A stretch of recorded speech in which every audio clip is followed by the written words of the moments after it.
Hello everyone. तो हम आज बात करने वाले हैं खेसारी लाल यादव जी का एक बहुत ही बेहतरीन सैड सॉन्ग के बारे में, जिसे लिखे हैं कृष्णा बेदर्दी जी और सनी किशन जी। दो मिलकर इस गाने को लिखे हैं और इसमें म्यूजिक दिए हैं कृष्णा बेदर्दी जी ही, और इसे गाए हैं खेसारी लाल यादव जी। जो कि आपको स्क्रीन के ऊपर दिखाई दे रहा है, जिस सॉन्ग का टाइटल रखा गया है पागले बना दी राम जी, जो कि एक मूवी का सॉन्ग है, जिस मूवी का नाम है फरिश्ता। और ये फरिश्ता मूवी का एक बहुत ही बेहतरीन सैड सॉन्ग है, जो कि दिल छू जाने वाला ये सॉन्ग है।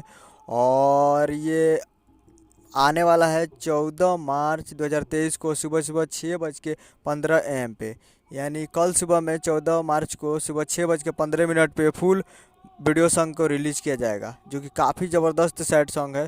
तो आप लोग 14 मार्च को सुबह 6:15 पे web music Bhojpuri YouTube channel पे फुल वीडियो सॉन्ग जाकर देख सकते हैं, जो कि काफ़ी बेहतरीन है। उम्मीद कर रहा हूँ कि वीडियो चला हो तो चैनल को सब्सक्राइब बेल आइकन प्रेस कर देते, कैसे खेसारी लाल यादव जी के लेटेस्ट न्यूज़ लाते रहे। और मिलता है अगले वीडियो में, तब तक के लिए जय हिंद, जय भोजपुरी।